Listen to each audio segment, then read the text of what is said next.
여호와께서 회막에서 모세를 부르시고 그에게 말씀하여 이르시되 이스라엘 자손에게 말하여 이르라. 너희 중에 누구든지 여호와께 예물을 드리려거든 가축 중에서 소나 양으로 예물을 드릴지니라. 그 예물이 소의 번제이면 흠없는 수컷으로 회막 문에서 여호와 앞에 기쁘게 받으시도록 드릴지니라. 그는 번제물의 머리에 안수할지니 그를 위하여 기쁘게 받으심이 되어 그를 위하여 속죄가 될 것이라.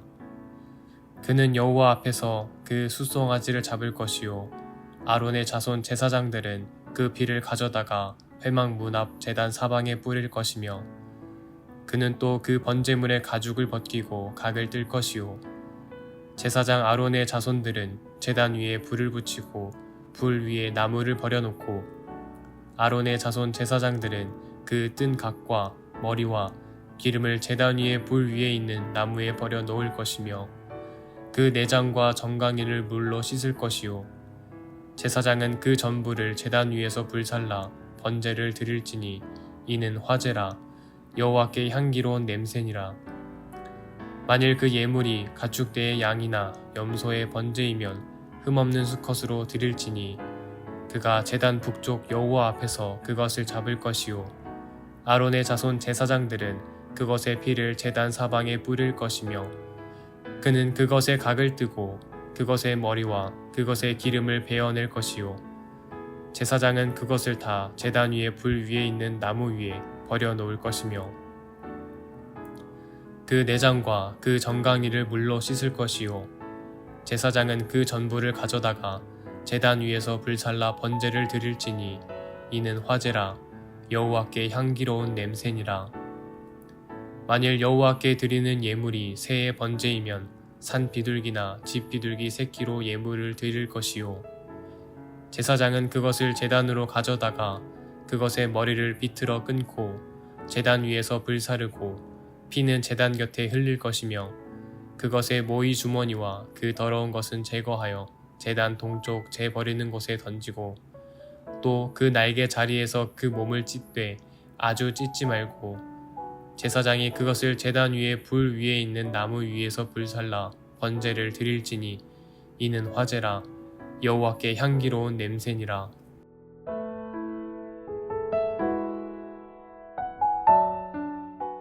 오늘은 레위기 1장 1절부터 17절까지 있는 말씀을 가지고 번제에 대한 말씀을 같이 나누도록 하겠습니다.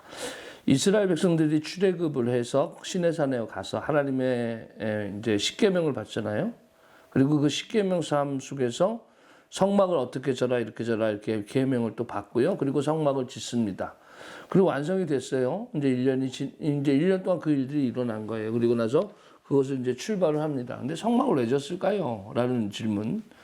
바로 하나님과의 관계성 때문에 졌어요. 하나님이 우리의 하나님이 되고 또 이스라엘 백성들이 하나님의 백성이 되는 그런 계약 관계죠. 그러려면 어떻게 되냐? 죄의 문제가 해결이 돼야 돼요. 죄의 문제가 해결하지 않고서는 하나님과 대면할 수도 없고 하나님의 백성이 될 수가 없단 말이에요. 근데 우리가 죄로부터 자유롭냐? 자유롭지 못하잖아요. 그러니까 항상 하나님 앞에 이 죄의 문제에 대해서 용서를 받아야 되고 그 문제에 대해서 해결을 봐야 된단 말이에요. 그러니까 그 용서를 받는 거, 해결을 받는 거, 그것이 바로 뭐냐? 하나님 앞에 드려진 제사였어요.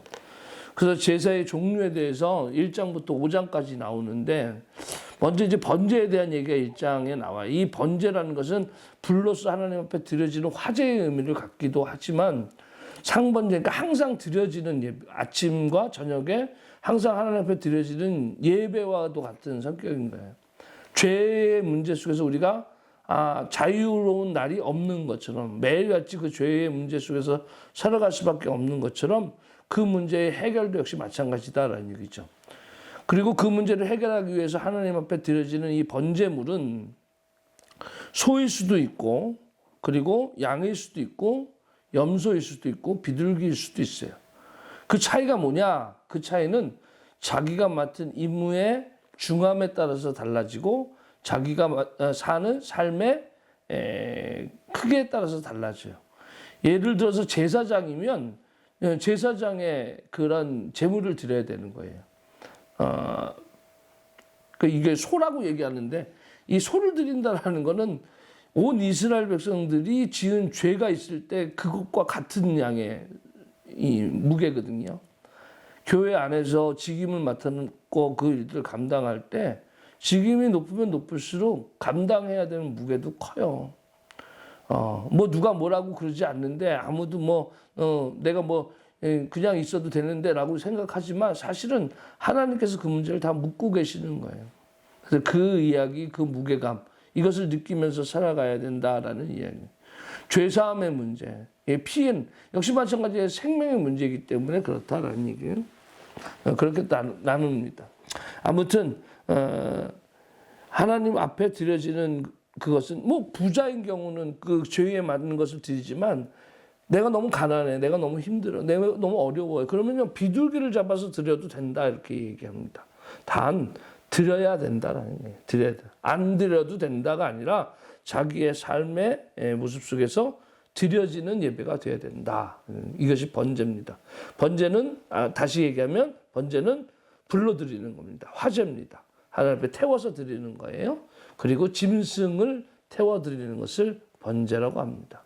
오늘 우리들의 삶 가운데 이 번제의 의미, 아침과 저녁에 상번제로서 하나님 앞에 드려지는 거, 죄의 문제의 해결이 결국 하나님의 백성의 삶으로 살기에 가장 중요한 필수 조건이기 때문에 죄의 문제가 해결받아야 된다. 신앙생활을 우리가 왜 하느냐? 하나님과 가까워지기 위해서는 우리가 죄의 문제를 해결받아야 한다. 그 마음으로 하나님 앞에 나아가는 것이고, 그리고 그것이 이루어졌을 때 은혜가 우리 가운데 임하는 것이고 하나님과 우리 사이의 관계가 시작되는 것이다. 여러분들 예배 가운데 어저께 승리하셨을 줄 믿는데 오늘 앞으로도 또 배워가는 우리 제사법에 대해서 우리 함께 나누면서 은혜를 받고자 합니다. 오늘도 승리하시길 주님의 이름으로 축원합니다.